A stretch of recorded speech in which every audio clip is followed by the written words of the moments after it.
Hey guys, tonight we are going to wrap ourselves in a plaid of misplaced optimism and set sail for glorious, inevitable failure. We're heading back to the tail end of the 17th century to join Scotland's Darien Scheme national project, so ambitious, so brave, and so catastrophically doomed that it practically broke an entire country. You're going to be a hopeful Scot, dreaming of gold and glory in a tropical paradise.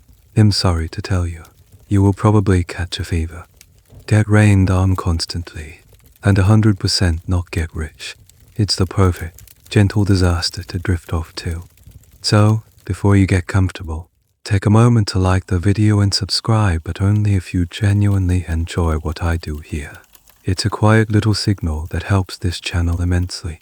And while you're at it, drop me a comment and let me know what city you're listening from, and what time it is there.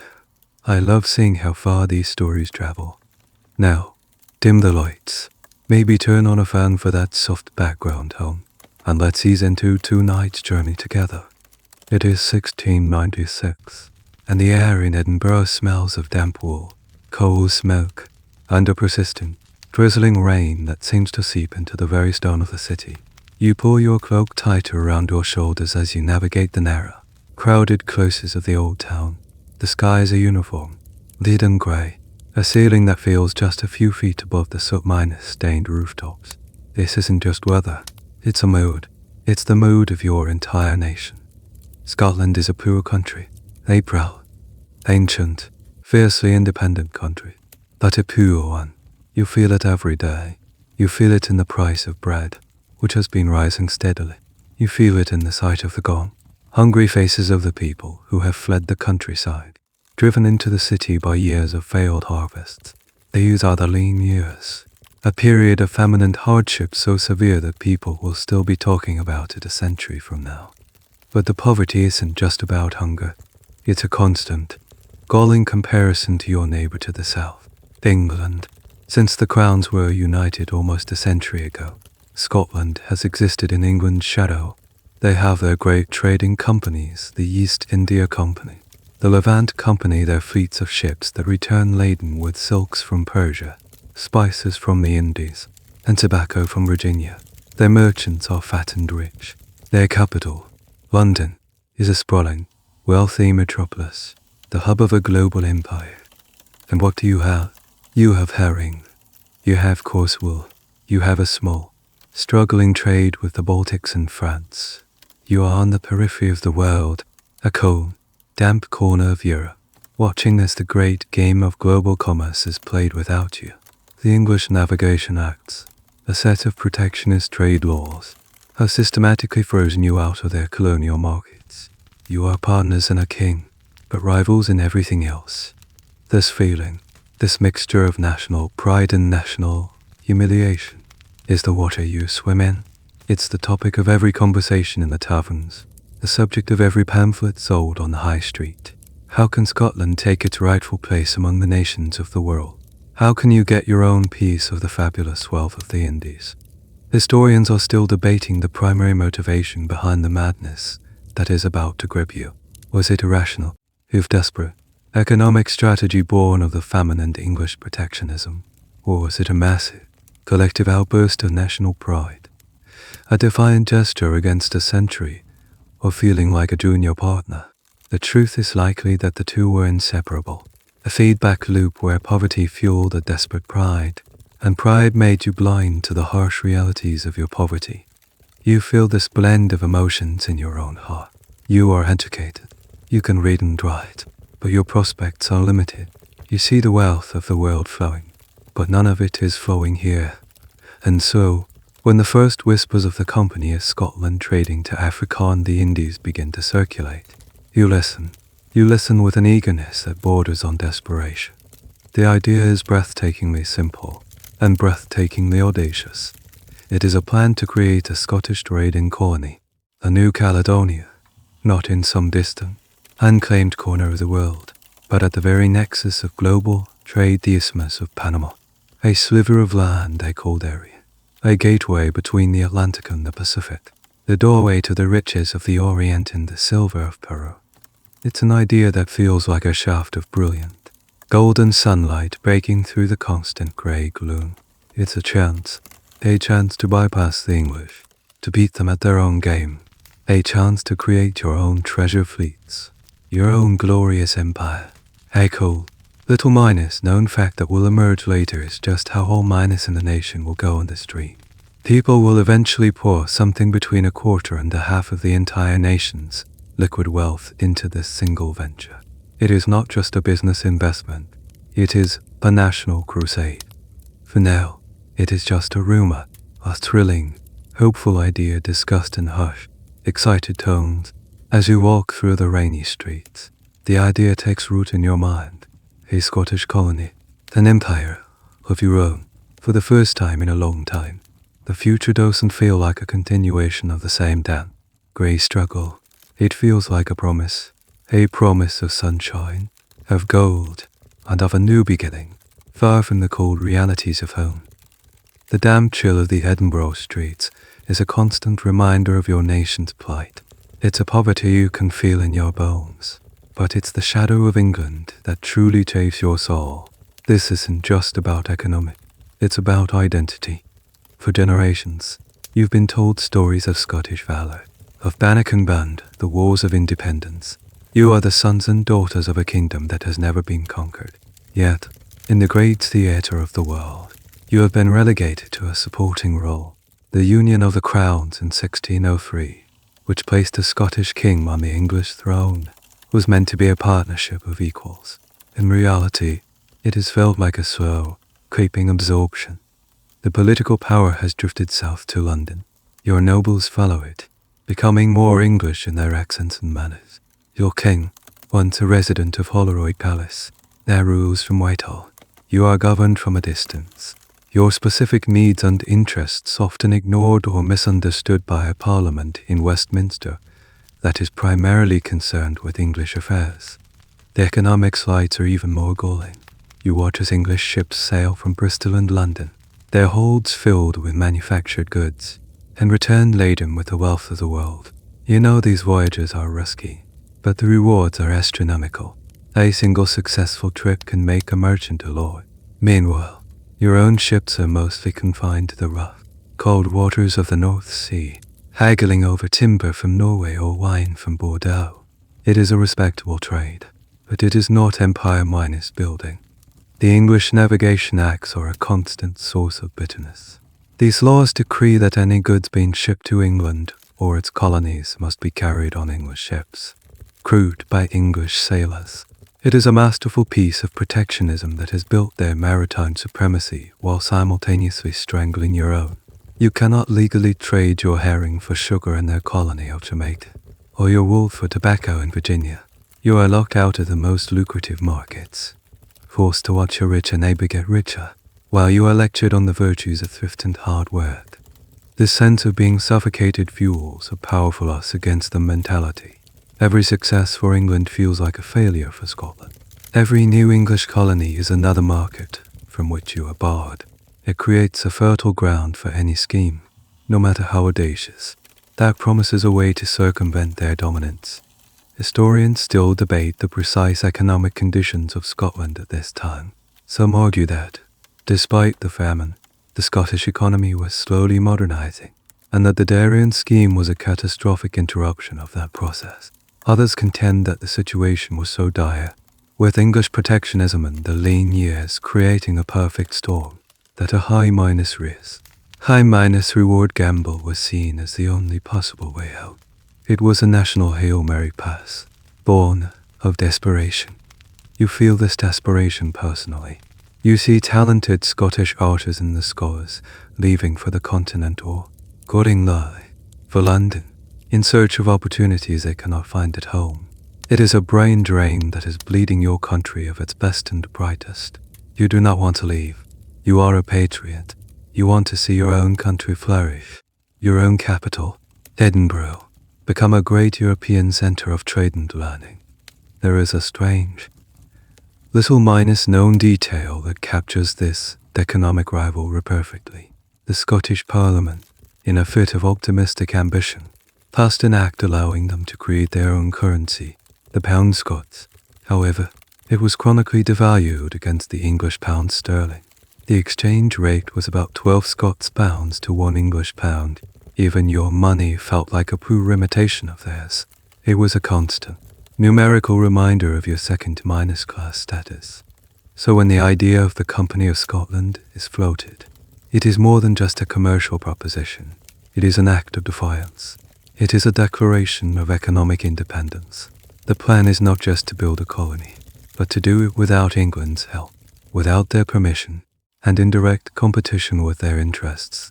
It is a way to prove that Scotland, small and poor as it is, still has the ingenuity, the courage, and the national will to carve out its own destiny.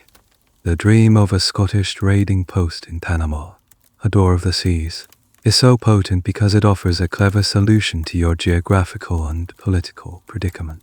It would allow you to control a trade route that the English do not. You could become the gatekeepers of a new world of commerce, forcing the English, for once, to come to you, to play by your rules. This simmering resentment and fierce pride is the fuel for the fire that is about to be lit. You are tired of living in the shadow. You are ready to step into the sun, even if that sun is in a distant, fever-ridden, and completely misunderstood part of the world. The dream is not just about getting rich. It's about getting even. The whispers and rumors finally coalesce into a single, magnetic personality. The man who will give voice to your nation's desperate dream is William Paterson. You first see him at a packed meeting in a public hall in Edinburgh. The room is stuffy, smelling of wet wool and anxious bodies, but the energy is electric. Every merchant, every lawyer, every nobleman with a shilling to spare is here. They are all leaning forward, their faces illuminated by the flickering candlelight, hanging on the words of the man on the stage. Paterson is an electrifying speaker. He is a Scot, one of your own, but he has spent years abroad. He has been to the Americas, to the Caribbean. He speaks with the authority of a man who has seen the world and its possibilities. He is one of the founders of the Bank of England, a fact that gives him immense credibility, even as he now pitches a scheme to rival it. He is charismatic, his eyes burning with a fervent, unshakable belief in his own vision. He paints a picture for you, a glorious, intoxicating vision. He unrolls a large map. On it, the world is laid out. He points to the narrow, insignificant minus-looking isthmus of Panama, the strip of land that connects the great continents of North and South America. Gentlemen, he says, his voice ringing with passion, this is the key to the universe, the door of the seas, the commercial center of the world. He explains his grand idea, a Scottish colony, a free port named New Caledonia, established on the coast of Darien. This colony would not be a plantation based on slave labor, like the English colonies. It would be a hub of pure trade. Goods from Europe, Scottish wool, linen, and tools would be shipped to the Atlantic side. They would then be carried across the narrow isthmus, a journey of only a few dozen miles, and loaded onto other ships waiting in the Pacific. These ships would then sail to the fabled markets of the Orient, to China, to Japan, to the Spice Islands. The treasures of the East, silks, porcelain, spices would make the return journey, arriving in Europe in a fraction of the time it took the English East India Company to make the long, perilous voyage around the Cape of Good Hope. We shall control the world's trade, Paterson declares, his arms spread wide. The wealth of the Indies will flow not to London or to Amsterdam, but to our own New Edinburgh. We will hold the key to both oceans, and all the nations of the world will pay tribute to the Lion of Scotland. The room erupts in a roar of applause. It is a vision so perfect, so elegant, that it feels divinely inspired. It is a brilliant geopolitical and economic masterstroke. It solves all of your problems at once. It bypasses the English trade monopolies. It leverages your maritime skills. It places Scotland at the very center of a new global economy. What you don't know, what no one in this room truly understands, is that Paterson's beautiful dream is built on a foundation of profound and willful ignorance. He has never actually been to Darien himself.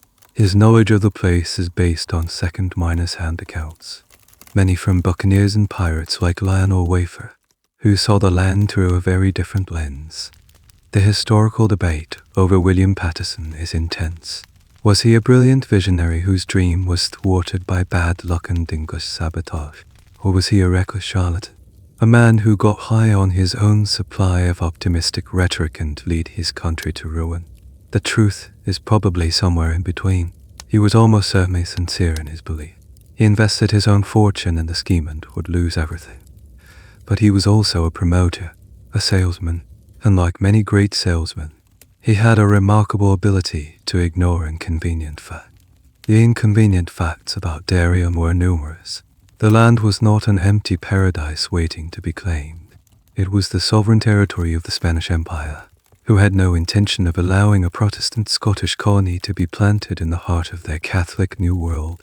The climate was not the gentle, tropical paradise he described, but a sweltering, monsoon-ridden hellscape, one of the rainiest places on earth. And the narrow isthmus, which looked so easy to cross on a map, was an almost impenetrable jungle of mountains, swamps, and fever-ridden rivers. A little known and rather damning detail is that Paterson's original idea was to pitch the scheme to the Holy Roman Empire, not to Scotland. Only after they rejected it did he rebrand it as a patriotic Scottish venture. But, in this candlelit hole, none of these facts matter. All that matters is the dream. Paterson is selling hope, and you are a desperate buyer. He speaks of fertile soil, of friendly natives eager to trade for Scottish goods, of gold mines waiting to be discovered. He makes it sound not just possible, but inevitable. As the meeting ends, you are swept up in the collective euphoria. You feel a surge of patriotic fervor, a belief that your small, beleaguered nation is on the cusp of greatness. You and your fellow Scots, who have felt poor and marginalized for so long, are finally going to show the world what you are made of. The logic is so perfect, the vision so beautiful, the speaker so charismatic. How could it possibly fail? You leave the home and step back out into the cold, drizzling Edinburgh night. But you no longer feel the chill. You are warmed by the fire of Paterson's dream, a golden vision of a Scottish sun rising over the Pacific. The fire lit by William Paterson's words spreads through Scotland like a wildfire through dry heather. The Company of Scotland trading to Africa and the Indies is officially chartered by an act of the Scottish Parliament. Subscription books are opened, first in Edinburgh, then in Glasgow and other towns. The nation is invited to invest, to buy a piece of the glorious future. And the nation responds with a frenzy that borders on madness. You, like almost everyone you know, are swept up in the investment mania. It is the sole topic of conversation. In the coffee houses of the Lawn Market, in the taverns of the Canongate, in the drawing rooms of the nobility, everyone is talking about the company. How many shares have you subscribed for? How much do you think the first dividend will be? It is a national obsession. The subscription book is laid out in a public hall. You stand in a long, snaking queue of your fellow citizens, waiting for your turn. The line is a perfect cross-minor section of Scottish society. There are powerful dukes and earls, their fine clothes marking them out from the crowd. There are wealthy merchants from the port of Leith, their faces shrewd and calculating. There are lawyers, doctors, and academics from the university.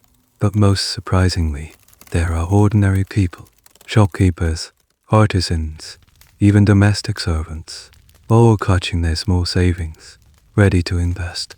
This is what makes the Darien Scheme so different from the English trading companies. The East India Company was the exclusive domain of a small cabal of fabulously wealthy London merchants. The Company of Scotland is a truly national enterprise. It is a people's company.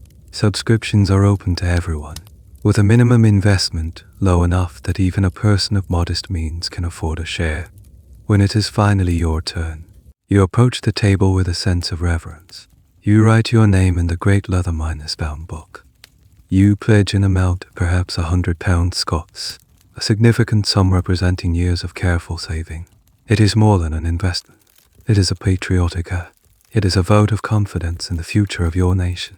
As you sign your name, you feel a surge of pride. You are not just a spectator anymore. You are a participant, an adventurer in the great national project. The sums of money being pledged are staggering. The initial goal is to raise £400, sterling, an immense amount. Paterson had originally intended to raise half of this in London, leveraging his English connections. But the powerful East India Company, seeing the Scottish venture as a direct threat to their monopoly, launched a furious lobbying campaign. They pressured English investors to pull out and leaned on the government to declare the Scottish company illegal. This English opposition, which was meant to kill the scheme, had the opposite effect. It turned the investment into an act of patriotic defiance. The cry went up: Scotland must fund the entire venture itself. The challenge was met with a furious, nationalistic cry. The subscription books in Scotland filled up at an incredible speed. The Duke of Hamilton pledged £3. Zurich. Cities and towns invested public funds. Guilds and professional bodies bought shares. The total amount raised in Scotland alone was astronomical, reaching a figure that historians still debate, but which represented a massive portion, perhaps as much as half of the entire country's available capital. It was an all minus or minus nothing bet, a nation pushing all its chips into the middle of the table. There is a poignant and little minus known detail in the subscription lists, which still survive. You can see the names of women, listed as relictess widows or spinsters, investing their small inheritances or life saving. This was highly unusual for the time and speaks to the all minus encompassing nature of the national mania. Everyone, it seemed, wanted a piece of the dream. As you walk home, having pledged your savings to this grand adventure, you feel a sense of elation and unity. For the first time, the deep divisions of Scottish society, Highlander and Lowlander, noblemen and merchants, seem to have dissolved.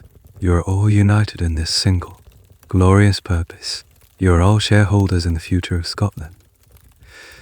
The optimism is so powerful that it feels like a physical force. People who have been dour and pessimistic their entire lives are now filled with a giddy, unshakable confidence. They talk of New Edinburgh becoming the new Amsterdam, of Scottish ships dominating the Pacific. They calculate their future profits, making plans to buy land, to build new houses, to educate their children. No one stops to ask the hard questions. No one considers that a nation with almost no experience in tropical colonization, with a tiny navy, and with a fraction of the resources of England or Spain, might be biting off more than it can chew. The dream is too beautiful, the patriotic fervor too strong, to be punctured by something as mundane as doubt. The collective euphoria has created its own reality, a bubble of optimism that is impervious to reason. You, along with your entire nation, are floating in that bubble, convinced you are on an unstoppable journey to wealth and glory. The money has been raised, a river of silver and gold flowing from every corner of the kingdom into the coffers of the Company of Scotland. Now comes the tangible part, turning that national dream into a physical fleet. The company's directors set up a shipbuilding operation in the port of Leith, the bustling, grimy harbour that serves Edinburgh. You make your way down to the docks to see the progress. The air is thick with the smell of sawdust, hot tour, and the salty tang of the Firth of Forth. The shipyard is a hive of activity. The rhythmic thud of hammers on wood, the shouts of the foreman, the screech of saws, it is the sound of your nation's hopes taking shape. 3 large ships are being constructed from scratch, the flagships of your new trading fleet. They are given proud, patriotic names: the Street, Andrew, the Caledonia, and the Unicorn. 2 other, smaller vessels, the Dolphin and the Endeavour, are purchased as support ships. As you watch the great curved ribs of the Caledonia being hoisted into place, you feel a lump in your throat. These are not English ships, built in London or Bristol. These are Scottish ships, built with Scottish money, by Scottish hands, for a Scottish purpose. But, even here, in this scene of hopeful industry, there are troubling signs. If one has the eyes to see them, the company, in its haste, has to import skilled shipwrights and sailors from Holland, Germany, and England, as Scotland lacks a deep enough pool of experienced men for such a large minor-scale oceanic venture. There are grumblings about the quality of the materials. The timber is not the seasoned English oak, preferred by the Royal Navy, but cheaper Baltic pine, which is known to be more susceptible to rotten shipworm in tropical waters. Then there is the matter of provisions. A voyage of this length, with over 1,000 colonists, requires a mountain of food, drink, and supplies. The directors of the company, mostly Edinburgh merchants and lawyers with no experience in colonial logistics, set about this task with more patriotic enthusiasm than practical sense.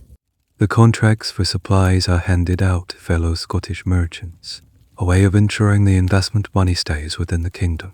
But this well-intentioned patriotism leads to disaster. The contractor for beef provides barrels of meat so poorly salted and cured that it will be rotten before the ships even leave the sight of land. The baker who supplies the ship's biscuit delivers a batch that is riddled with weevils. There are whispers of corruption and incompetence. A director in charge of purchasing trade goods for the natives of Darien buys a vast quantity of woolen hats and blankets, utterly useless items for a sweltering tropical climate. He also buys thousands of clay pipes and cases of cheap brandy. The cargo manifest reads less like a serious trading venture and more like a poorly planned camping trip. Historians who have studied the company's records are often baffled by the sheer lack of foresight. Why was there no one with experience in the English or Dutch trading companies to advise them? The answer is twofold. Firstly, such men were seen as rivals, tainted by their association with the English. The company wanted this to be a purely Scottish affair. Secondly, there was a pervasive, almost arrogant, belief that Scottish ingenuity and diligence would overcome any obstacle. They believed they could do it better. One of the most damning, and little known, details concerns the weaponry.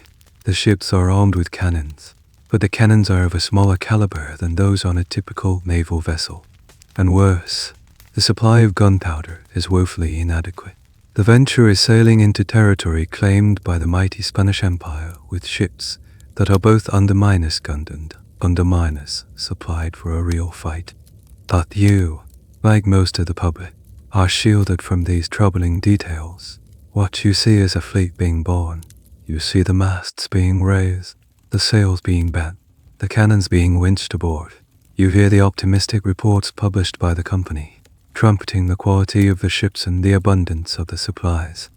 Any whispers of trouble are dismissed as the grumblings of naysayers, or, worse, the treacherous rumors of English agents trying to sabotage your glorious enterprise.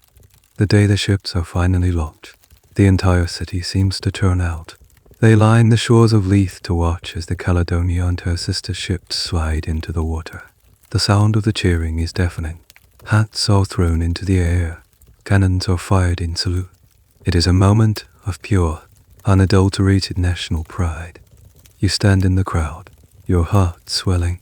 You look at the ships, floating proudly in the harbour, their new flags for the street. Andrew's cross snapping in the wind. They look strong. They look invincible. They are the physical embodiment of your life savings, of your nation's life savings. They are the vessels that will carry your dreams across the ocean. You have no reason to doubt them. You have no reason to believe that they are anything other than what they appear to be, a magnificent, well-found fleet, destined for a glorious and profitable adventure. The summer of 1698 arrives, and with it, the day of departure. The 5 ships of the First Fleet, freshly painted and fully loaded, lie at anchor in the Firth of Forth, their sails furled, waiting for the tide. A sense of momentous, irreversible destiny hangs in the air. You travel from Edinburgh down to the port of Leith, joining what feels like half the population of Scotland. The shoreline, the piers, and the surrounding hills are black with people. It is a national holiday, a day of pilgrimage. Families have walked for days to witness this moment, to say farewell to a husband, a son, a brother who has signed on as a colonist or a sailor. The atmosphere is a strange and volatile mixture of joyous celebration and profound, heart-wrenching sorrow. It feels like a wedding and a funeral all at once. There are vendors selling ale and meat pies, ballad-mongers singing newly composed songs about the glories of New Caledonia, and children waving small, homemade flags. But underlying all the festivity is the raw emotion of departure. You see a young woman weeping uncontrollably as she clings to the arm of a sailor. You see an old man placing a hand on the shoulder of his son, his face a stoic mask that cannot quite hide the grief in his eyes. You see a group of young men, the colonists, full of bravado and nervous energy, singing and raising their tankards in a final, defiant toast to Scotland. These colonists are a mixed bunch. Some are soldiers, veterans of the wars in Europe. Their discipline now pledged to the company. Many are the younger sons of lairds and nobles, men with no inheritance who are seeking to make their fortune. There are artisans, blacksmiths, carpenters, weavers, and a handful of idealistic clergymen, hoping to bring the Protestant faith to the natives. But many, perhaps most, are simply ordinary people, fleeing the famine and hardship of the lean years, gambling everything on the promise of a better life in a new land. You manage to find a spot on a crowded pier, close to where the longboats are ferrying the last of the colonists out to the ships. The scale of the human drama is overwhelming. Over 200 people are about to set sail on these 5 small, crowded vessels. They are carrying with them the hopes, the dreams, and the life savings of an entire nation. As the last boat pulls away, a great, collective sigh seems to pass through the crowd. The festive cheering subsides, replaced by a more somber mood. The women wave their handkerchiefs, many of them now openly sobbing. The men stand in silence, their hats held over their hearts. Then, on the deck of the flagship, the Caledonia, a lone piper begins to play. The sound of the bagpipes, that quintessential Scottish voice of joy and sorrow, drifts across the water. The tune is a slow, mournful lament. It is a sound that speaks of exile, of loss, of the deep, painful love for the land being left behind. The music settles over the crowd, a beautiful, heartbreaking soundtrack to this moment of national farewell. This scene is one of the most powerful and enduring images in Scottish history. It is a moment of such concentrated hope and hubris that it has been romanticized and lamented for centuries. The raw, unfiltered emotion of that day speaks to how deeply the Darien dream had penetrated the national psyche. It wasn't just a commercial venture, it was an exodus. There's a small, poignant detail that is often lost in the grand narrative. Among the colonists were about 60 women, the wives and daughters of the men who had signed on. Their fate is rarely mentioned in the official accounts, but their presence adds another layer of tragedy to the story. They were not just adventurers seeking fortune. They were families seeking a new home, a home they would never find. The tide begins to turn. On the ships, you can see the sailors climbing the rigging. The great sails, stark white against the grey sky, are unfurled one by one. The anchors are weighed. Slowly, majestically, the 5 ships begin to move. They catch the wind, their bows turning towards the open sea, towards the south, towards the unknown. A great roar goes up from the crowd, the final, full-minus throated cheer of hope and encouragement. You shout with them, your voice raw, until your throat aches. You watch as the ships grow smaller and smaller, until they are just 5 dark specks on the horizon, and then they are gone. You stand on the pier for a long time, staring out at the empty sea. The crowd begins to disperse, the people slowly making their way back to their ordinary lives. The excitement of the day drains away, leaving behind a hollow feeling of anticipation and a quiet, gnawing anxiety. The fate of your investment, the fate of those 200 souls, the fate of your nation's dream, is now in the hands of God, the winds, and the wide, unforgiving ocean. You are no longer a spectator on a crowded pier. You are on board the Unicorn, one of the 5 ships of the fleet. The tearful farewell to Scotland, the cheering crowds, the mournful sound of the bagpipes all have faded into a distant memory. Your world has been reduced to the groaning timbers of this ship, the vast, empty expanse of the Atlantic Ocean, and the company of 200 other souls, all packed into a space designed for half that number. The initial excitement of the voyage evaporates within days. It is replaced by the grim, nauseating reality of a 17th minor century sea crossing. The first enemy is the sea itself. The ship, which looks so sturdy in the harbor, is tossed about mercilessly by the waves. A relentless, though minus jarring motion becomes the new constant of your life. Seas and scussers rampant. The decks are slick with vomit. The air below decks, where you sleep in a cramped, swaying hammock, is thick with the smell of unwashed bodies, bilge water, and human misery. You, like almost everyone else, spend the first weeks in a state of wretched, debilitating nausea. Once your stomach has reluctantly accustomed itself to the motion, you face the second enemy, boredom. There is nothing to do. The days are an endless, monotonous cycle of sunrise, a mega meal, a vast and empty horizon, another mega meal, and sunset. You try to pass the time by playing cards, by mending your clothes, by reading one of the few books that have been brought along. But the crushing boredom is a physical presence, a heavy blanket that smothers your spirit. The third, and most dangerous, enemy is the food. The provisions, which were procured with such patriotic incompetence, are beginning to reveal their true nature. The salted beef, when the barrels are opened, is found to be a slimy, greenish minus black mass of putrefaction. It is completely inedible.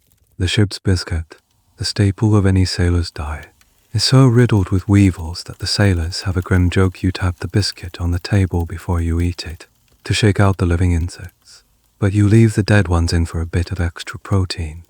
The water, stored in wooden casks, quickly becomes foul, tasting of Eljon slime. It is rationed out in small, precious amounts. The beer, which was meant to be a safer and more nutritious alternative to the water, was poorly brewed and has long since soured into a vinegary sludge. Scurvy, the dreaded disease of long sea voyages, begins to appear.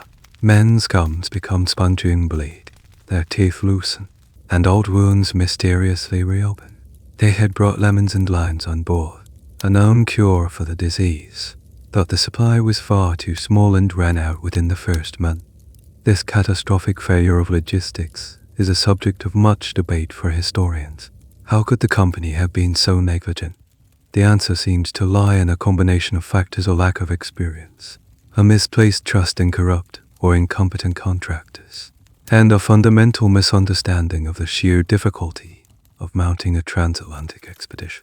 The English and Dutch had learned these hard lessons over a century of trial and error. The Scots were trying to learn them all at once, on their very first attempt.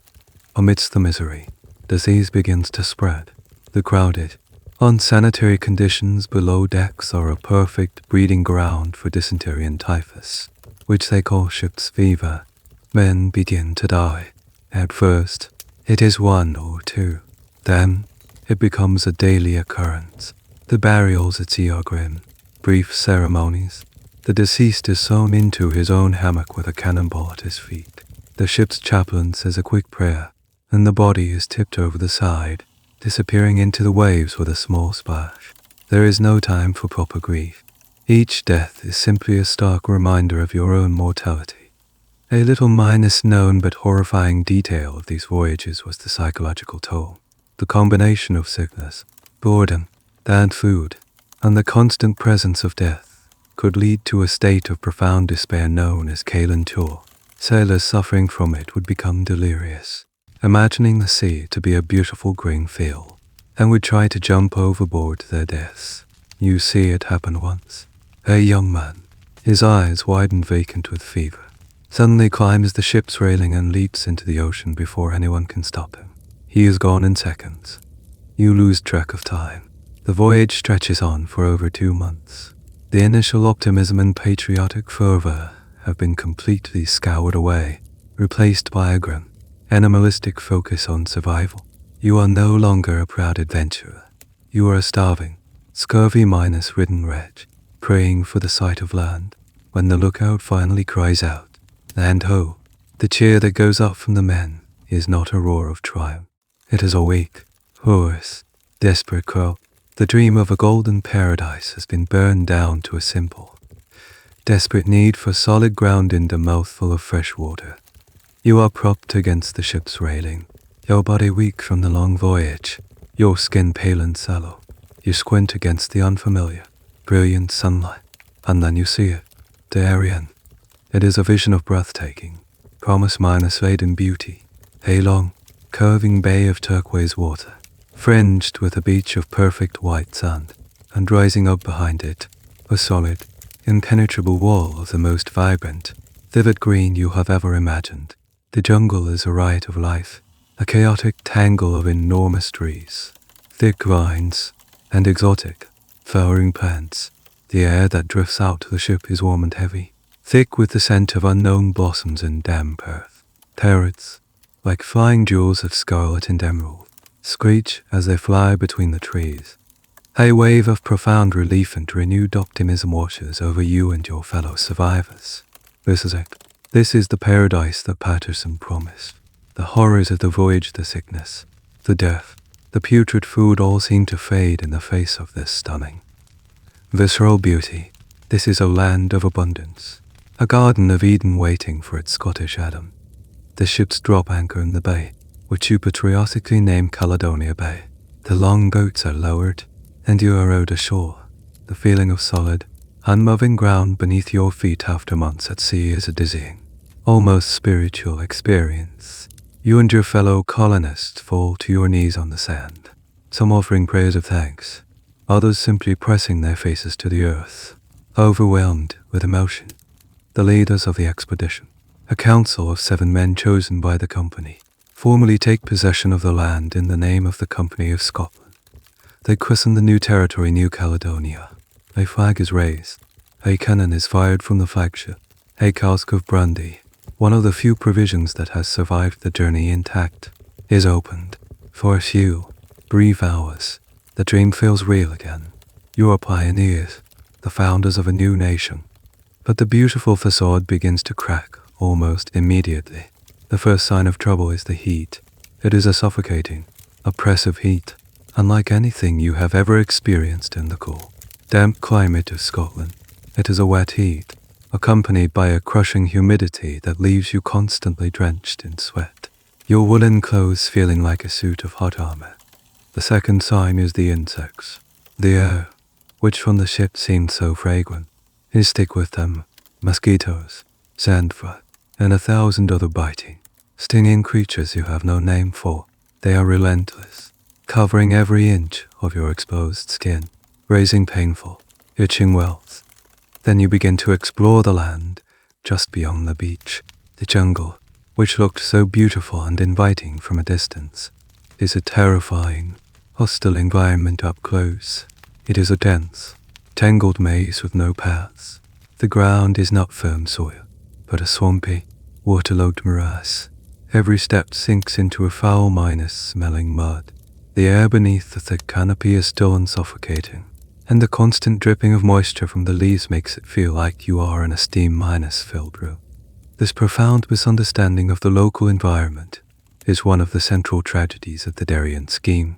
The colonists had arrived at the beginning of the rainy season, a period of near-constant, torrential downpours that would last for months and turn the entire landscape into a swamp.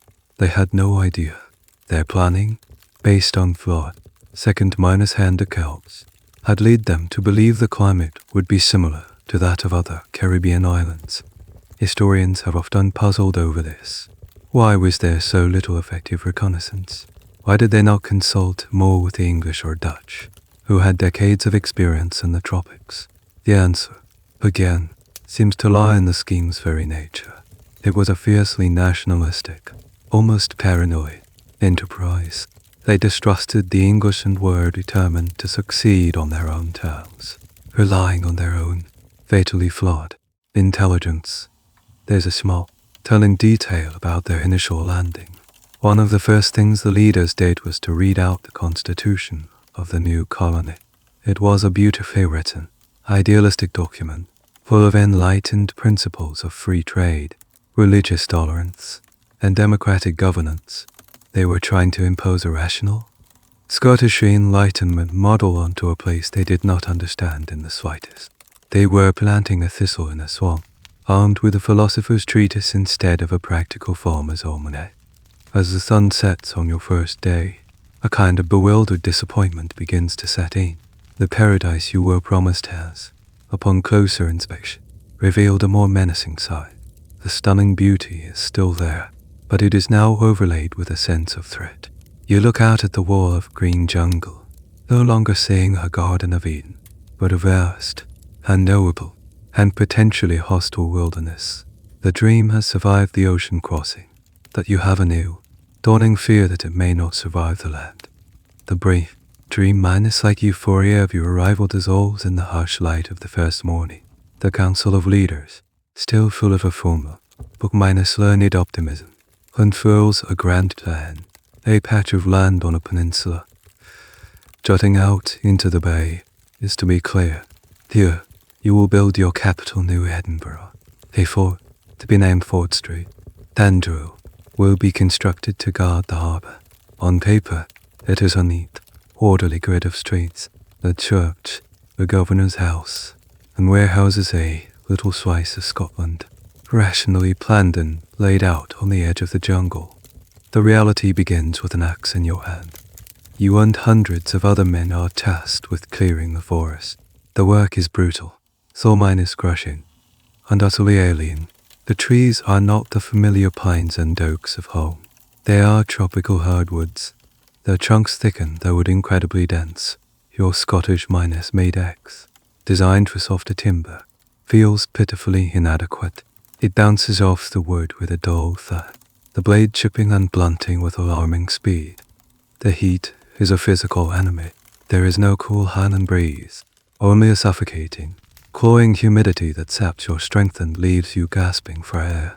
Sweat pours into your eyes, stinging them, and your hands, soft from the long sea voyage, are quickly covered in a mass of raw, weeping blisters. But the true enemy is the ground itself. The beautiful, lush landscape is a lie. Beneath the thin layer of grass and leaves is not firm earth, but a deep, stinking, black morass. It is a swamp. Every step you take, your boots sink into a sucking, greedy mud. The spot chosen for Fort Street, Andrew, which looked so strategic on the map, is little more than a mangrove bog. You try to dig foundations for the fort's palisade. You dig it wrench, and within an hour, it has filled with brackish, foul-minus smelling water. You drive the heavy timber posts you have so laboriously cut into the ground, and they slowly, inexorably, begin to sink, tilted at drunken angles by the shifting, unstable earth. This is the central, catastrophic flaw in the plan. The entire colony of New Edinburgh is being built on a swamp. Historians still debate how such a fundamental error could have been made. Were the leaders on the council simply incompetent? Did they ignore the warnings of the few sailors who had experience in these climates? Or were they so blinded by Paterson's vision of a commercial paradise that they refused to see the physical reality in front of them, choosing the most geographically convenient spot for a port, regardless of whether it was habitable? The answer is likely a grim combination of all three. There's a specific, tragic irony that only a botanist or a seasoned shipwright might have noticed. Some of the trees you are struggling to cut down are Lignum vitae, the wood of life. It is one of the hardest, densest woods in the world, so tough that it was used for ships' bearings and propeller shafts because of its incredible durability and resistance to rot. You are trying to build a fortress of short-minus live, rotting pine in a jungle full of a super-minus which you don't even recognize. A wood that is actively resisting your every effort. Day after day, the back-minus breaking, futile work continues. You clear a patch of mud. You erect a few crude huts. Is in the green, unseasoned wood you've cut. The wood does not dry in the constant humidity. It begins to rot almost immediately. A fine green mold creeps over the walls. The thatched roof, made from palm fronds, leak constantly in the daily torrential downpours. Your new home is a fortress of mud and decay. You look at the pathetic settlement taking shape. The grand plan of New Edinburgh, with its neat grid of streets, is a bitter joke. In its place is a muddy, chaotic clearing, a handful of leaking huts, and the skeletal outline of a sinking, lopsided fort. The name itself feels like a cruel irony.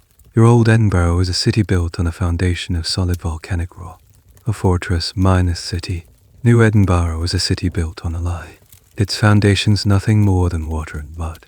The physical exhaustion is immense, but the psychological toll is worse. The initial hope has curdled into a sullen, weary despair. You fall into your hammock at night, your body aching, your hands raw, only to be welcomed by the rain dripping on your face. The dream of golden glory has been replaced by a much simpler, more urgent dream, a dry place to sleep in the single day without the soul minus destroying mud. The swamp and the rain are your visible enemies, but a far more dangerous, invisible enemy is beginning to make its presence felt. The colonists call it the fever. It starts with one man, a soldier named Angus, who complains of a headache in the deep, aching chill, even in the sweltering heat. He shivers uncontrollably in his hammock, his teeth chattering. Then, the shivering gives way to a raging fever. His skin becomes hot and dry to the touch, and he begins to mutter deliriously. His words are nonsensical jumble of Gaelic and Scots. The ship's surgeon, a man whose medical knowledge is limited to bleeding and purging, can do nothing. Within 3 days, Angus is dead. His death is unsettling, but it is chalked up to the harsh conditions, a single unfortunate event. Then, 2 more men fall sick with the same symptoms. Then 5, within a fortnight. A full blown epidemic is raging through the miserable, muddy camp. The fever is a terrifying, mysterious force. It comes in waves. A man will be seized by bone shaking chills, followed by a burning fever that leaves him weak and delirious. He might seem to recover for a day or 2, and then the cycle begins again, each time leaving him weaker than the last. You watch as strong, healthy men, veterans of European wars, are reduced to skeletal, hollow side shadows, their bodies wasting away before your eyes. You are living in a germ theory world. You have no understanding of what is causing this plague. You do not know about the Anopheles mosquito, the tiny, silent insect that breeds in the stagnant water all around you and carries the malaria parasite in its belly. You do not know about the Aedes aegypti mosquito, the carrier of yellow fever. To you, the disease is a product of the air itself, a miasma, a poisonous vapor rising from the swampy ground. You believe you are being poisoned by the very atmosphere of this cursed land. The colony has leaders, relying on their outdated European medical texts, make the situation worse. They forbid the colonists from consorting with the local Kuna people, believing the natives to be a source of disease, when in fact the Kuna had a degree of natural immunity and knowledge of local medicinal plants that might have helped. They order great bonfires to be lit, hoping to purify the air with smoke, a futile gesture that does little more than consume your precious supply of dry wood. Historians who study the letters and journals from the colony are struck by the sheer bewilderment and terror in the face of these tropical diseases. The colonists had no framework for understanding what was happening to them. They were fighting an enemy they could not see, name, or comprehend. The death toll is staggering. At its peak, 10, sometimes 12, men are dying every single day. The daily ritual becomes the digging of graves, the small clearing set aside as a cemetery fills with alarming speed. At first, the chaplain presides over each burial with a proper service, but soon, the deaths are so numerous that there is no time. The bodies, wrapped in their hammocks, are simply carried to the graveyard and placed in shallow, quickly dug graves. The constant, torrential rain often washes the thin layer of soil away, exposing the gruesome, half-buried remains. The camp of New Edinburgh is becoming a charnel house. There is a little known and particularly grim detail about the colony's leadership. The 7 members of the council, who were meant to govern the colony, were just as susceptible to the fever as the common colonists. Within a few months, most of them were dead. The colony was left effectively leaderless. The ship, without a rudder, adrift in a sea of death and despair. You live in a state of constant, low-grade fear. Every headache, every shiver, sends a jolt of terror through you. Is it your turn? Is this the beginning of the end? You watch your friends and bunkmates sicken and die, and you know there is nothing you can do to help them, and nothing you can do to protect yourself. The hope of finding gold has been replaced by the raw, primal fear of a wasting, anonymous death in this green hill. The jungle, which once looked so beautiful and full of life, now seems like a malevolent entity, actively trying to kill you. Its oppressive, humid breath carries the seeds of death. Its stagnant pools breed the invisible enemy. The vibrant green is no longer the color of life, but the color of disease and decay. The paradise of Darien has revealed its true face. It is a land that does not want you here, and it is killing you, one by one, with a slow, feverish, and inexorable patience. The fever attacks your bodies, but the rain and humidity attack everything else. The physical world of New Caledonia is in a state of constant, accelerated decay. Nothing lasts. You watch as the settlement you are building literally dissolves around you. The huts, constructed from the green, unseasoned wood you cut from the jungle, are a paradise for insects and fungus. A fine, velvety green mold covers every surface, growing so quickly you can almost see it spread. The wood, never given a chance to dry, begins to rot from the inside out. Beams that were solid and heavy when you installed them a month ago are now soft and spongy to the touch. The palisade of Fort Street, Andrew, your primary defense, is a monument to futility. The pine logs, which would have lasted for years in the cool Scottish climate, are an open invitation to the termites and shipworms that thrive in the tropics. They chew through the wood with an audible, grasping sound, turning the solid posts into a fragile, hollowed minus-out honeycomb. The fort is not just sinking into the mud, it is being eaten alive. Your tools, the precious Scottish minus-made saws, axes, and hammers you brought with you, are victims of a relentless, creeping rust. The constant moisture in the air coats every metal surface with a film of reddish minus-brown corrosion. You try to keep your axe sharp, but the blade is pitted and weakened. An axe handle, left outside for a single night, will be slimy with mold by morning. Your clothes are in a state of perpetual dampness. Nothing ever truly dries. Your sturdy woolen waistcoat, so practical for Edinburgh's chill, is a heavy, sodden, and suffocating burden here. It smells constantly of mildew. The leather of your boots, softened by the constant immersion in mud and water, begins to split and fall apart. Many of the colonists are reduced to walking barefoot. Their feet a mass of cuts, sores, and insect bites. But the most heartbreaking decay is that of your food supply. The sacks of flour and oats that were not ruined on the voyage are now under assault from the humidity. The flour becomes a solid, moldy cake. The barrels of shipped biscuit that were not already full of weevils are now softened into a soggy, unpalatable mush. The precious remaining casks of salted meat, your only source of protein, are open to reveal a putrid, stinking slot. This rapid decay of materials was a problem that other European colonizers had learned to mitigate through bitter experience. They had learned to use native hardwoods, to build their structures on raised platforms, and to store their food in specially constructed, well-ventilated buildings. But these were lessons the Scots had yet to learn. They were trying to impose their own material culture on an environment that was actively and violently rejecting it. Historians who have analyzed the lists of supplies for the expedition are struck by the profound unsuitability of almost everything they brought. They were equipped for a temperate climate, or a European reality. They brought heavy wool blankets, thick leather shoes, and iron tools that were destined to fail. It was a failure of imagination, a belief that Scottish materials and methods would be superior in any context. There is a small, tragic detail that perfectly encapsulates this failure. The company had sent a number of Bibles, bound in fine leather, for the spiritual edification of the colonists and for converting the native. But in weeks, the books were ruined. The leather bindings warped and were covered in mold.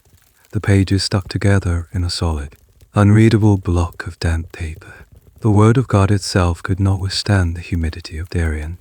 You feel a sense of profound helplessness as you watch your world rot. Every act of construction, every attempt to impose order on this place, is undone by the environment almost as soon as it is completed. You are living in a state of constant entropy. The jungle does not need to attack you with ferocious beasts. It is defeating you with a much more patient, undefective weapon, the slow, inexorable power of rot. You look at your leaking hut, at the rusting head of your axe, at the green mold spreading on your last pair of boots. This is not the glorious New Edinburgh you were promised. This is a fortress of decay, a settlement of rust and mold, a testament to your own profound and catastrophic lack of understanding. The dream is not just dying of fever, it is rotting from the inside out. The grand vision sold to you by William Paterson was not just about building a settlement. It was about trade. New Edinburgh was to be a thriving commercial hub, a bustling marketplace where the goods of Europe would be exchanged for the riches of the Americas and the Orient. This promise of lucrative trade was the very heart of the economic model, the engine that was supposed to make you all wealthy. The reality, you discover, is another bitter, disillusioning joke. Your first attempts at trade are with the local indigenous people, the Cuna. In Scotland, you had been shown romanticized drawings and heard fanciful tales of the natives of the New World, imagining them as simple, wide-eyed people, eager to exchange gold and pearls for cheap European trinkets. A small party of Cuna, their bodies lean and muscular, their skin adorned with intricate tattoos and gold ornaments, approaches your muddy settlement. They are cautious, their faces unreadable. The council of leaders, always left of it, orders the trading goods to be brought out. With a sense of misplaced pride, your fellow colonists display the items that were so carefully selected back in Edinburgh. The heavy woolen blankets are unrolled, the thick woolen hats are piled up, the clay pipes and cones are laid out on a trestle table. The Cuna look at the display with a mixture of confusion and polite indifference. They live in a world of sweltering heat. They have no conceivable use for heavy woolens. They do not smoke tobacco in the European style, so the pipes are meaningless to them. They already make their own, more practical, combs from hardwood. One of the colonists, trying to demonstrate the value of your goods, puts on one of the woolen hats. The Cuna watch, a few of them suppressing a smile at the sight of this reed-face, sweating Scotsman in his absurdly hot headwear. The attempt at trade is a complete and utter failure. You have transported a cargo of useless junk thousands of miles across the ocean. But the failure is deeper than just having the wrong goods. You soon realize that the Cuna have nothing you want, or at least, nothing they are willing to part with in any quantity. The small gold ornaments they wear are heirlooms, not commodities. They have no interest in mining for more. They are not a mercantile people. They are subsistence farmers and fishermen. They produce enough food for themselves, but they have no large surplus to sell to you. This was Paterson's most fundamental miscalculation. He had envisioned Darien as a nexus of existing trade routes, a place where Spanish merchants from the Pacific would flock to do business. But the Spanish have no intention of trading with you. They see you as heretical pirates and illegal squatters, and the indigenous people are not the eager commercial partners of his fantasy. You have built a marketplace in the middle of nowhere, with no one to trade with. Desperate for food, you try to bargain for their plantains and cassava. But what can you offer in return? Your own provisions are rotten, and your trade goods are useless. You end up having to part with your precious, dwindling supply of axes and knives, the only things the Cuna find genuinely useful. It's a terrible bargain. You are trading your essential survival tools for a few days' worth of food. The historical irony is that the Cuna people were, in their own way, a sophisticated society. They had a complex social structure and a deep understanding of their environment. The failure was not theirs. It was the Scots. The colonists arrived with a profound sense of their own superiority, a complete inability to see the Cuna as anything other than potential customers or obstacles. There was no real attempt at diplomacy, no effort to understand their culture or their needs. This cultural arrogance was a hallmark of many European colonial ventures, but in Darien, its consequences were particularly swift and brutal. There's a curious detail that emerges from the journals of some of the colonists. The Cuna were fascinated by the Scots kilts and bagpipes. They were intrigued by these strange, pale-skinned men with their bizarre customs. But fascination does not translate into a viable economic relationship.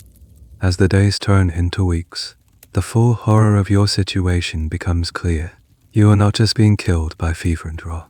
You are going to starve to death. The great trading emporium of New Edinburgh has no trade. The warehouses that were supposed to be bulging with the silks of the Orient are empty, save for a few crates of useless, mouldering woolens. The dream of becoming wealthy merchants has been replaced by the grim, daily reality of a desperate, hungry hunt for anything edible. You are no longer traders. You are beggars, pleading for scraps from the very people you had intended to exploit. The situation in New Edinburgh is desperate. The fever is relentless. The work is futile, and you are slowly, inexorably starving. A profound sense of isolation settles over the dwindling band of survivors. You are a tiny, forgotten Scottish island in a vast Spanish sea. Your only hope, the one flickering ember of optimism that remains, is the belief that help will come. Surely, you think, the English colonies in the Caribbean, in Jamaica and Barbados will hear of your plight. You are, after all, subjects of the same king. You may be commercial rivals, but in the face of starvation and death in a hostile wilderness, surely they will extend a hand of Christian charity and brotherly support. They have food, medicine, and supplies. A single ship from Jamaica could save you all. This belief is your last, desperate prayer. That prayer is about to be answered with a final, brutal act of betrayal. One day, a lone trading sloop, flying a Dutch flag, anchors in your bay. Its captain, a man who has been trading illegally with the Spanish settlements, comes ashore. He brings no supplies, but news. He has recently been in Jamaica and has seen a proclamation issued by the English governor and posted in the public square of Port Royal. He recites the gist of it from memory. The proclamation declares that, by order of His Majesty King William, the Scottish settlement at Darien is an illegal venture, undertaken without the consent of the English crown. Therefore, all of His Majesty's subjects in the Americas are strictly forbidden from having any contact or trade with the Scottish colony. They are not to be supplied with food, weapons, ammunition, or any other provisions, under penalty of having their own ships and goods seized. The news lands like a physical blow. You stare at the Dutch captain in disbelief, refusing to accept what he is saying. It cannot be true. Your own king, a man who had initially given his royal assent to the act creating your company, has now publicly disowned you. He has signed your death warrant. The captain shrugs, his face a mixture of pity and professional indifference. The Spanish ambassador in London has the king's ear. He explains, and your East India Company rivals have been persuasive. The king cannot afford a war with Spain over a Scottish trading post. He sells you a few barrels of flour at an extortionate price, and then, before the day is out, he weighs anchor and sails away, leaving you to digest the enormity of what you have just learned. The betrayal is absolute and complete. You are not just forgotten. You have been actively abandoned. The last glimmer of hope is extinguished. You are well and truly on your own. This royal proclamation was the final nail in the coffin of the Darien Scheme. Historians still fiercely debate King William's motivations. Was he acting purely out of political necessity, placating his powerful Spanish allies and protecting the interests of the dominant English trading companies? Or was there a more malicious intent, a deliberate desire to see the rival Scottish venture fail, thereby weakening Scotland and pushing it further towards a political union with England? The truth is likely a complex mixture of both. William was a pragmatic ruler, and his primary concern was the stability of his European alliances, not the colonial ambitions of his poorer northern kingdom. The Darien Scheme was a diplomatic nightmare he did not need. The Spanish were only protesting it as an invasion of their sovereign territory. And war was a very real possibility. From his perspective, sacrificing the Scottish colony was a small price to pay for maintaining peace with Spain.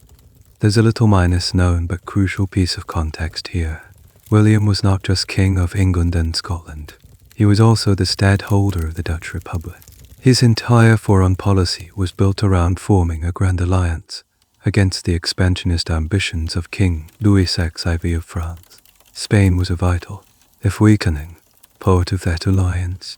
The idea of antagonizing Spain over a Scottish swamp was, from his geopolitical viewpoint, complete madness. For you, sitting in the mud of New Edinburgh. These grand geopolitical calculations mean nothing. All you know is that you have been cast out. The sense of betrayal is profound and deeply personal. You had sailed from Scotland full of patriotic fervour, believing you were acting in the service of your king and country. Now you have been declared an outlaw by that same king. The psychological effect on the already demoralized colonists is devastating. The last thread of hope has been cut. There will be no rescue ships from Jamaica. There will be no relief. The meager discipline that remained in the camp collapses. The few remaining leaders have no authority. It is every man for himself.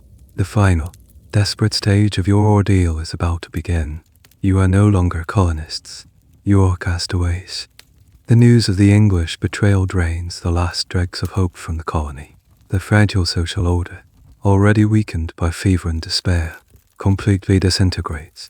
There is no more talk of building a great city or a trading empire. The only thought on anyone's mind is survival, a goal that becomes more remote with each passing day. You are now living in a state of near-minus famine. The initial provisions are long gone. The few supplies you managed to trade for with the Kuna are a distant memory.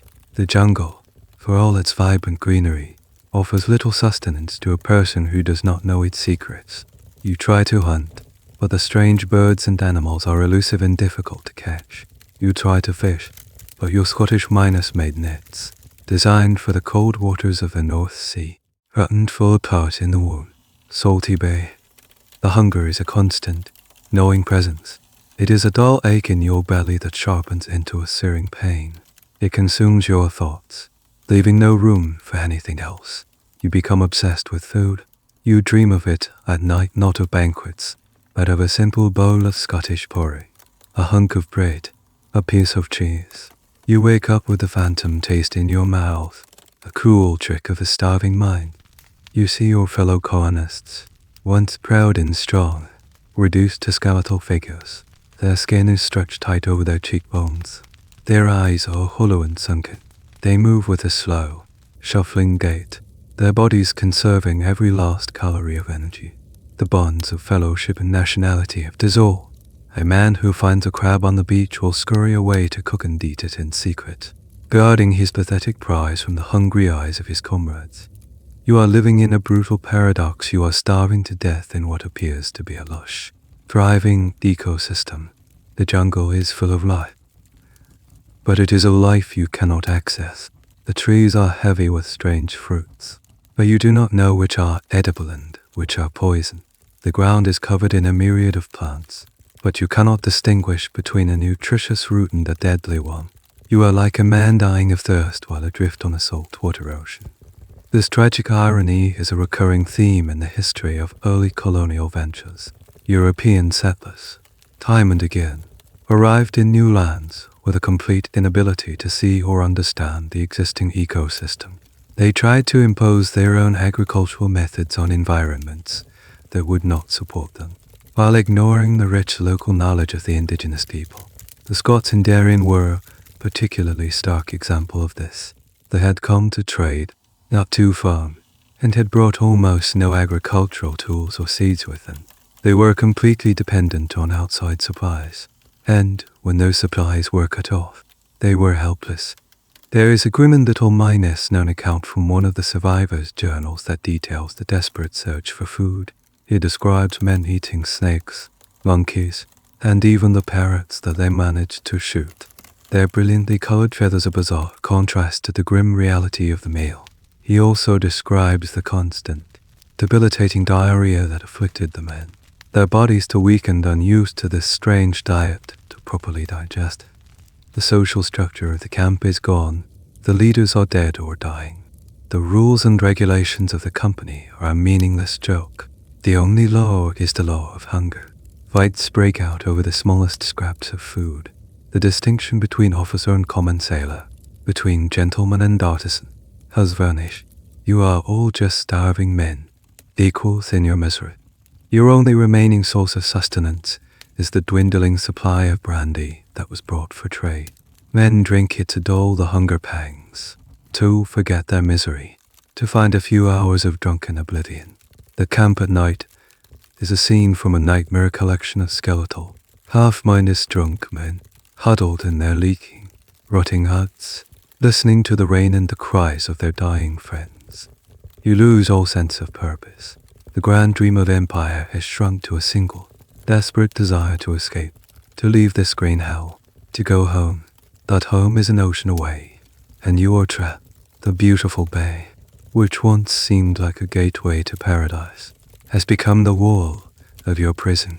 The lush, green jungle is no longer a promise of life, but a beautiful, indifferent tomb. The end of June arrives, bringing with it 8 months of relentless misery in Darien. The colony is no longer a functioning entity. It is a death count of the 200 souls who left Scotland with such high hopes. Fewer than 400 are still alive, and many of these are too sick to leave their hammocks. The dream is dead and buried, along with the 800 colonists in the overflowing graveyard. A decision is finally made. It is not a formal resolution passed by a council of leaders. Most of the leaders are dead. It is a collective, desperate consensus of the dying. To stay in Darien is to wait for a sudden, lingering death by starvation or fever. To attempt to leave, to brave the ocean in their battered, rotting ships, offers at least the slimmest, most fleeting chance of survival. The word spreads through the camp like a fever itself: we are going home. The news does not bring a cheer of relief. It brings only a grim, weary result. The task of abandoning the colony in their weakened state is almost as daunting as staying. The evacuation begins. It is a pathetic, chaotic scramble. Men, little more than walking skeletons, stumble from their huts, carrying their few remaining possessions. They help their sicker comrades, half-miners scurrying, half-miners dragging them through the mud towards the beach where the longboats are waiting. You are one of them. As you make your way through the settlement for the last time, you take in the full measure of your failure.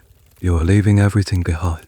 The half-miners built, sinking palisade of Fort Street, and stands as a monument to your folly.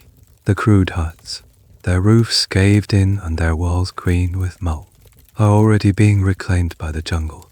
You pass the company storehouse, its doors hanging open, revealing the last few crates of useless, rotting trade goods.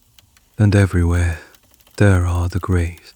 The cemetery is a field of crude wooden crosses and unmarked mounds of earth. But the dead are not confined to the cemetery. Men have been buried where they fell, near their huts, by the edge of the forest.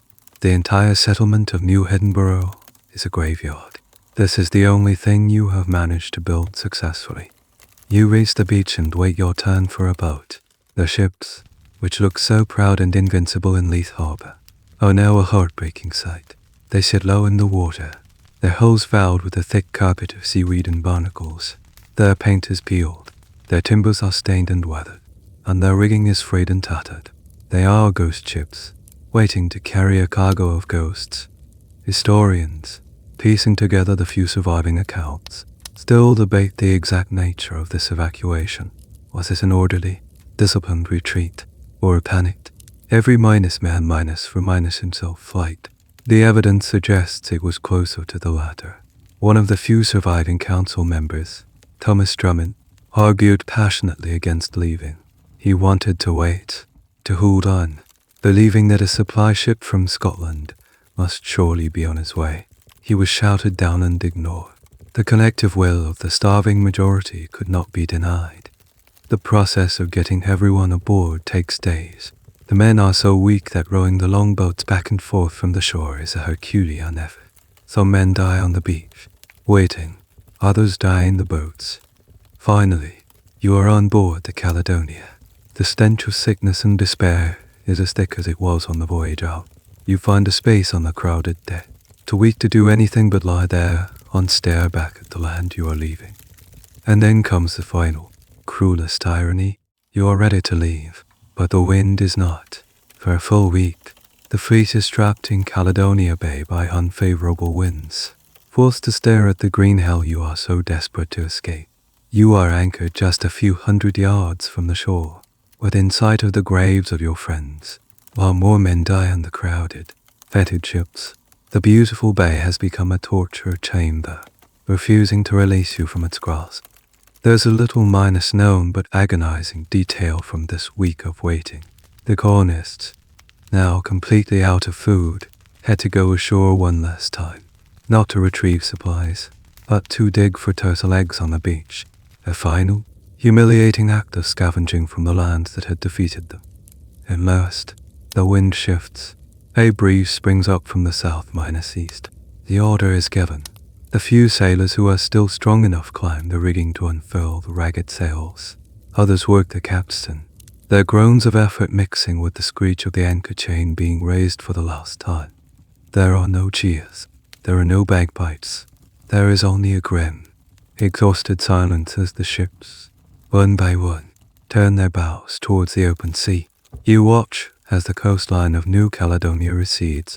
You see the bay, the beach, the pathetic, rotting settlement, the field of graves, all shrinking, being swallowed by the vast, indifferent green of the jungle. It is the last you will ever see of your Scottish paradise. The great Darien adventure has ended in a complete and humiliating retreat. Back in Scotland, an entire year has passed in a state of blissful, deliberate ignorance. The initial reports from the First Fleet, carried by a fast ship that had turned back early, were glowing. They spoke of the safe arrival, the beautiful bay, and the formal claiming of New Caledonia. The Company of Scotland, eager to maintain public morale and attract more investment, carefully curated this news, suppressing any hint of the difficulties that followed. The national optimism, far from waning, has reached a new fever pitch. The narrative is one of triumph. The English had tried to stop you, but had succeeded anyway. The dream is alive. A second wave of colonization is planned, even bigger and more ambitious than the first. For more ships are outfitted in the port of Leith, the Rising Sun, the hopeful Binning, the Duke of Hamilton, and the Hope of Bones S. Over 300 new colonists are recruited, a fresh batch of hopefuls eager to join the burgeoning paradise in the New World. They are a mix of soldiers, including seasoned veterans from the recent wars in Flanders, and the families of the men who had sailed with the First Fleet, desperate to be reunited with their loved ones. You are a part of this second wave, a passenger on the flagship, the Rising Sun. The mood is electric, full of the same patriotic fervor that accompanied the first departure. You have heard the stories of the successful landing, and you are impatient to get there, to help build the great city of New Edinburgh. You imagine arriving to a thriving settlement, a fortified hub, and fields of crops. You picture being greeted by your countrymen, healthy and prosperous, the proud pioneers of a new Scottish empire. The voyage out is, if anything, even worse than the first. The ships are poorly provisioned, the crews are inexperienced, and the North Atlantic in late autumn is a brutal, storm-dos nightmare. Sickness and death are your constant companions, but you endure it all, your spirit buoyed by the vision of the paradise that awaits you. After a grueling journey of 3 months, in November of 1699, your fleet finally arrives in Caledonia Bay. The lookout cries land ho, and a cheer goes up. You rush to the deck, your heart pounding with anticipation, eager for your first glimpse of your new home. And then you see it, and the sight is so shocking, so completely at odds with everything you have been led to believe, that at first, your mind refuses to process it. The bay is empty. There are no Scottish ships at anchor. The shoreline is silent. You stare at the spot where New Edinburgh is supposed to be, and you see nothing, just a small, muddy clearing, already half-minus overgrown by the relentless green of the jungle.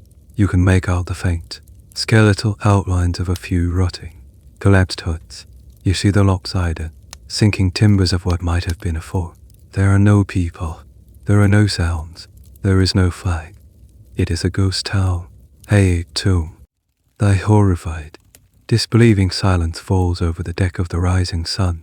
The cheerful optimism of a moment ago evaporates, replaced by a cold, sickening dread. What has happened here?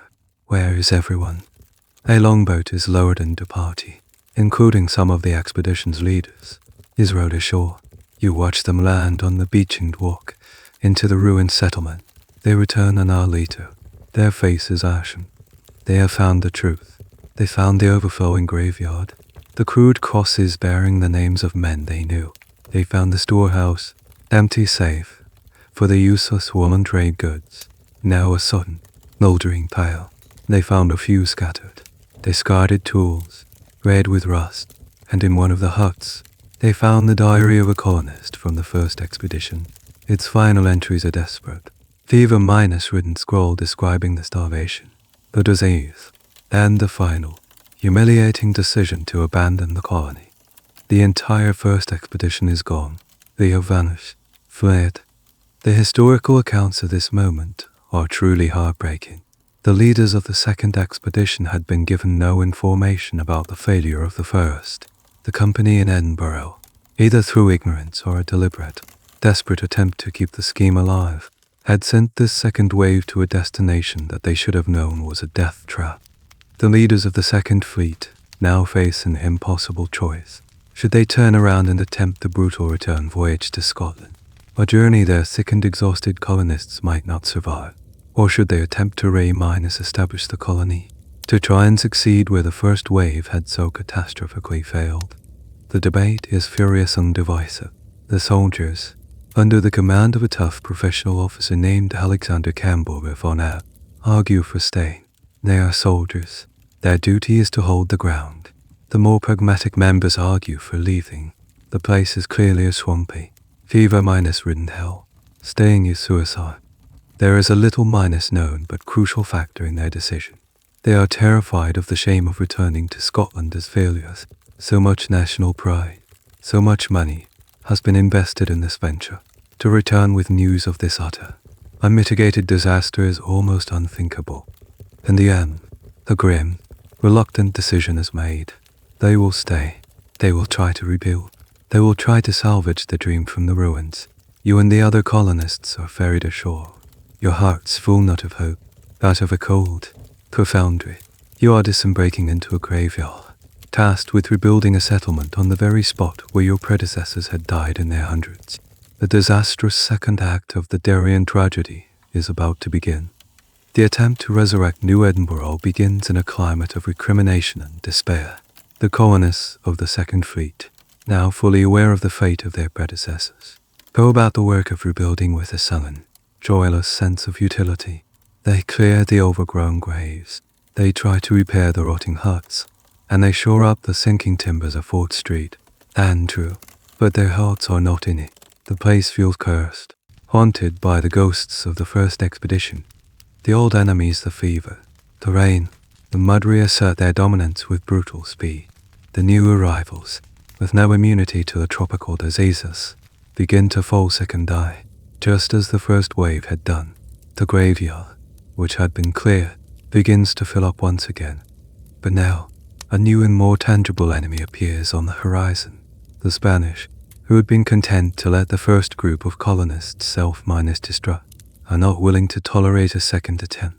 The establishment of the Scottish colony is a direct affront to their sovereignty, and this time, they decide to act.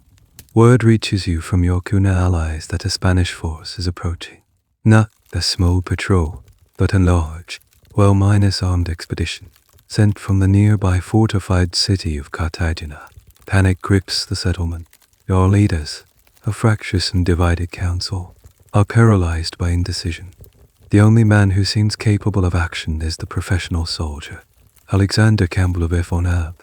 He is a hardened veteran of the wars in Flanders, a man who understands military realities. While the other leaders debate together, if von App takes charge, he gathers a small, preemptive force of his best soldiers and, with a group of Kuna warriors as his guides, marches into the jungle to ambush the approaching Spanish. The battle is a brief, vicious, and surprisingly successful affair. Therefore Nair, using his knowledge of European infantry tactics, launches a surprise attack on the Spanish camp. The Spanish, caught completely off guard, are routed. It is the only real military victory the Scots will achieve in Darien. Von App returns to the fort a hero, but he has been wounded in the fighting, and his small victory has done little to change the strategic reality. You have merely angered the hornet's nest. This brief moment of military success is a fascinating footnote in the Darien story. It demonstrates that the Scottish soldiers, when well minuslated, were more than a match for their Spanish counterparts.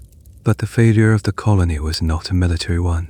It was a failure of logistics, of planning, and of public health. A single, small victory in the jungle could not defeat the true enemies of malaria and starvation. The Spanish response is swift and overwhelming. A few weeks later, a fleet of Spanish warships appears in the bay, blockading the harbor.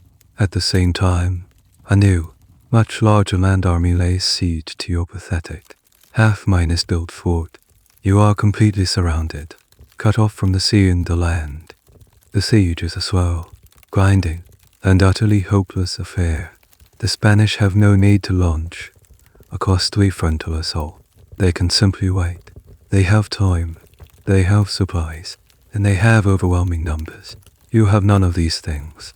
Inside the fort, the conditions are horrific. Your dwindling food supplies run out completely. The fever rages with renewed intensity. The daily Spanish cannonade, though mostly inaccurate, adds a terrifying, percussive soundtrack to your misery.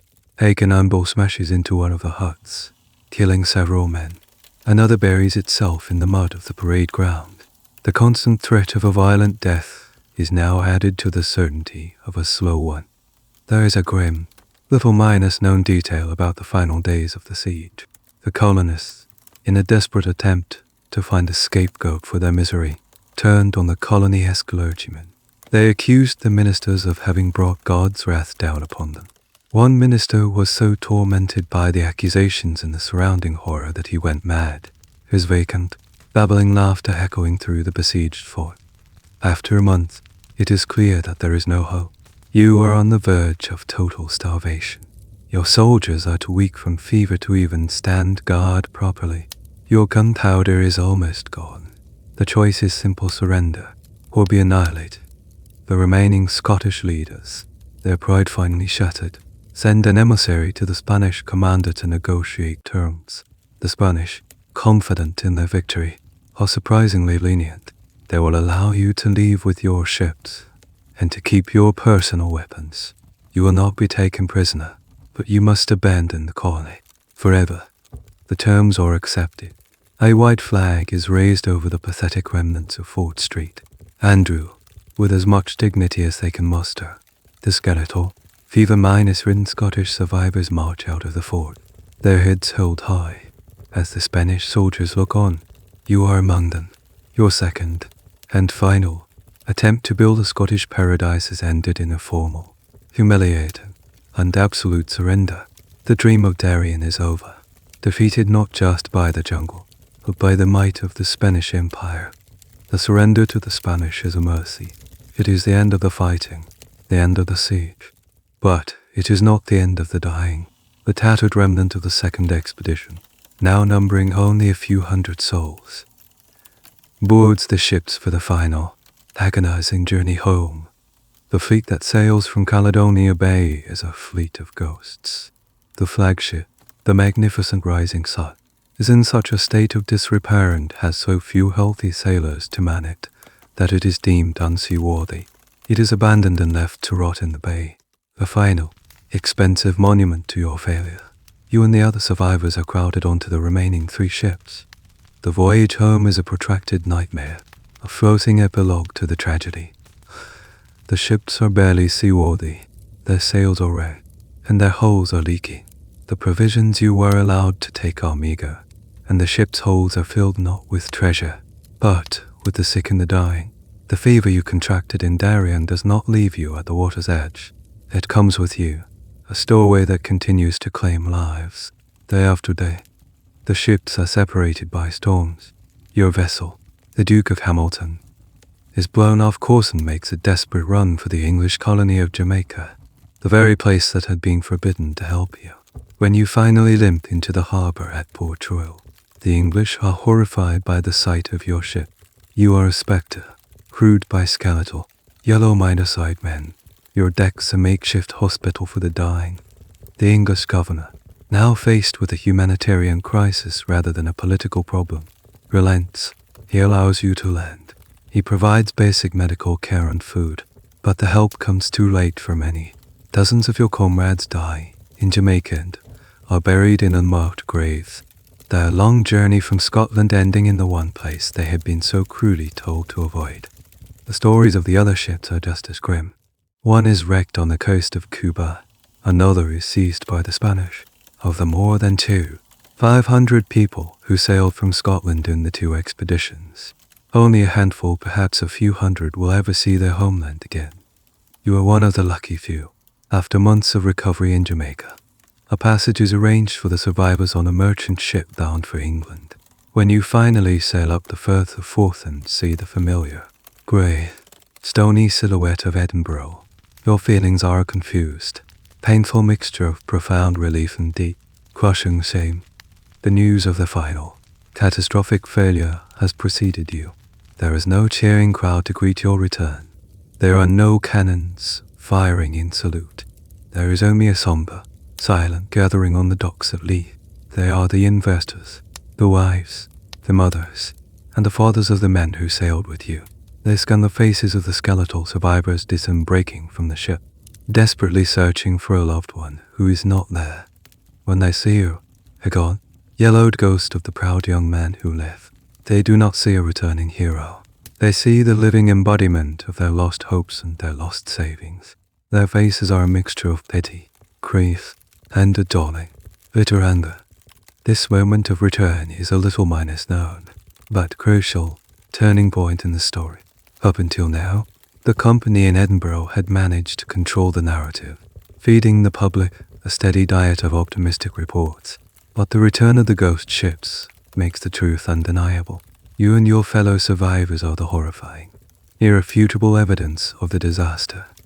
You try to tell your story, to explain the reality of Darien, the swamp, the fever, the rain, the English betrayal, the Spanish siege, but the truth is too vast, too horrific for many to comprehend. It is easier to look for scapegoats. A wave of fury sweeps through Scotland. Riots break out in Edinburgh. The directors of the company are accused of incompetence and corruption, but the deepest anger is reserved for England. The popular narrative quickly becomes one of betrayal. The Darien Scheme, it is said, was a brilliant plan, a potential triumph that was deliberately and maliciously sabotaged by the English. Your southern neighbors, motivated by jealousy and spite, had conspired to destroy your dream.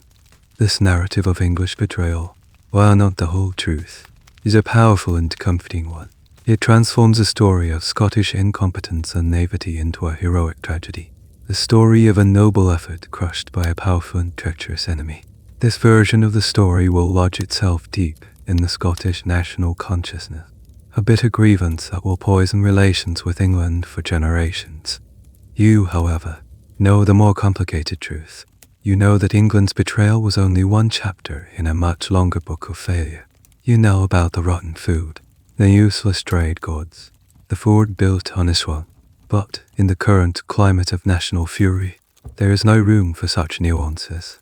You are a survivor, a witness, but your story is now part of a much larger and much more political myth.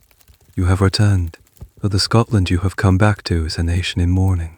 The failure of the Darien Scheme is not just a commercial loss. It is a deep, psychological wound.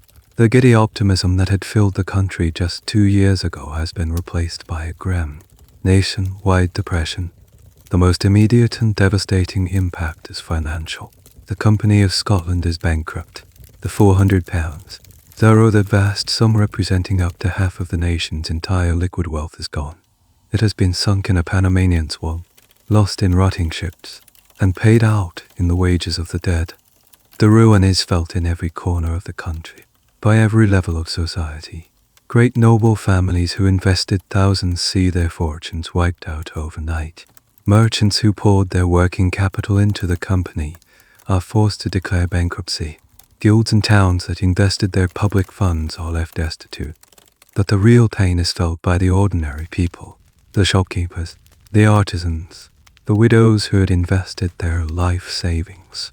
Their small nest eggs for old age, they have lost everything. Their modest dreams of a comfortable retirement or a better life for their children have vanished.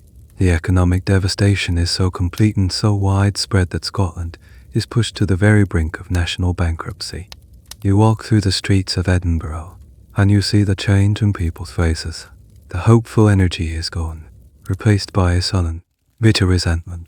The city, which had been buzzing with talk of dividends and future glory, is now silent, save for the angry whispers in the taverns and the creditors' demands hammered on the doors of the bankrupt.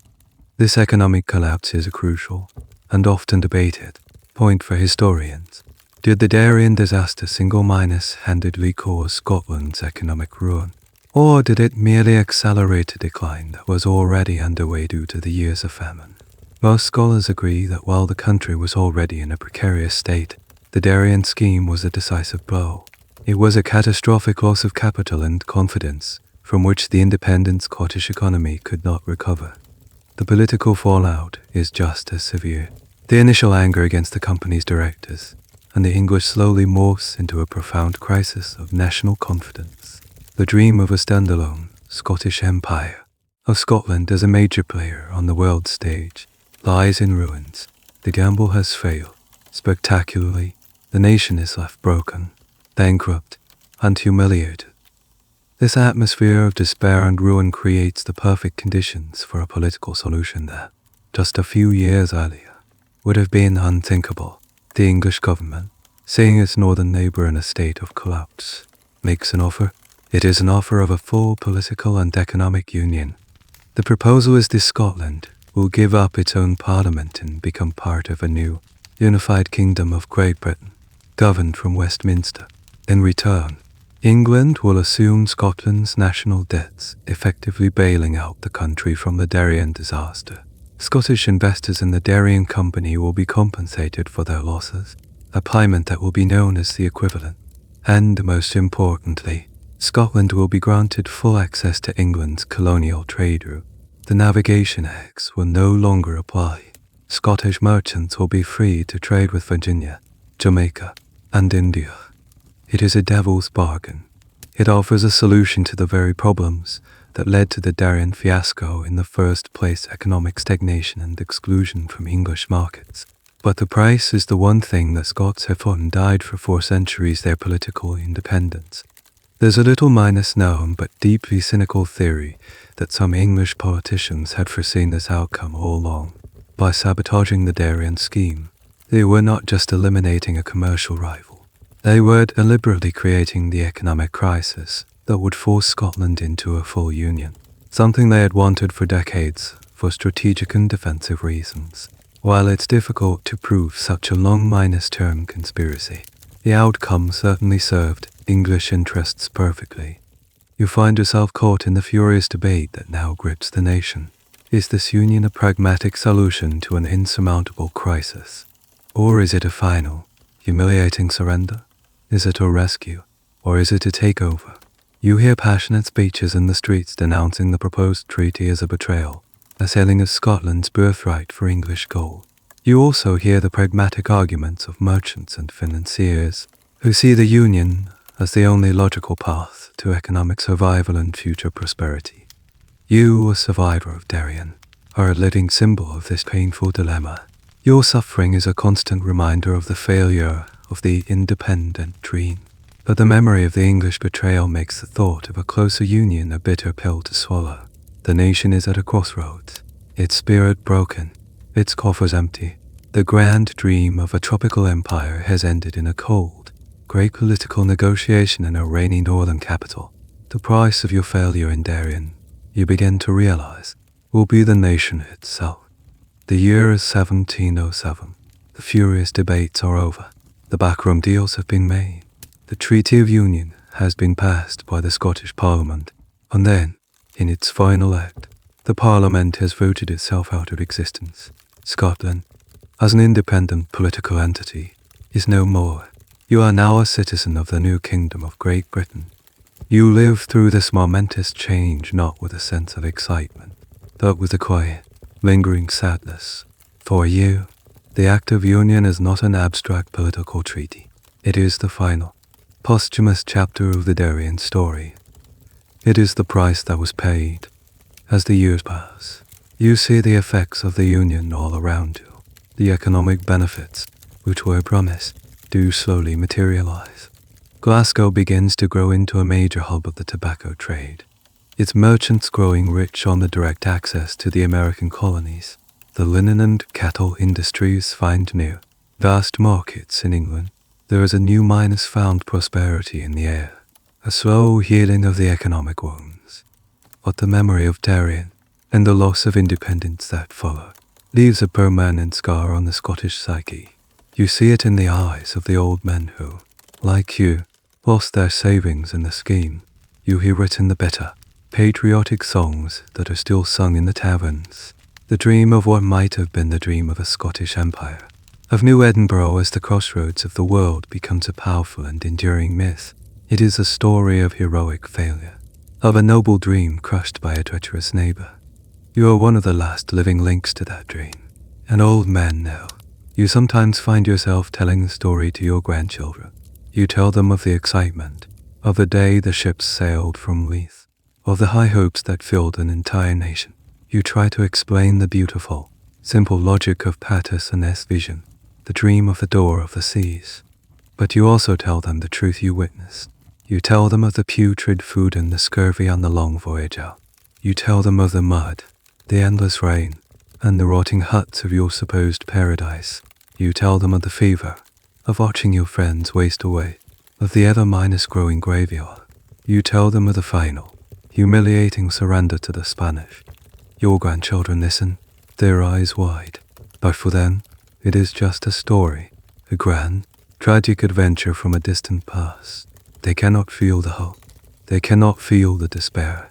They have grown up in a different world, a world where being part of Great Britain, with its vast empire and its powerful navy, is the only reality they have ever known. The historical debate over the legacy of Darien will continue for centuries. Was it the necessary catastrophe that forced a poor, backward nation into a modernizing, prosperous union? Or was it a tragic act of English sabotage that killed a viable, independent future for Scotland in its cradle? This question will become a central, recurring theme in the ongoing debate about Scotland's identity and its place in the world. The ghosts of Darien will haunt Scottish politics for the next 300 years. There is a final, poignant piece of archaeological evidence. In the 20th century, explorers found the remains of Fort Street. Andrew. They found a few rusted cannon, half-minus buried in the mud. They found the faint outline of the earthworks, now completely overgrown by the jungle. And they found a thick layer of broken wine and brandy bottles, a testament to the colonists' final, desperate solace. It is all that remains of your great national dream.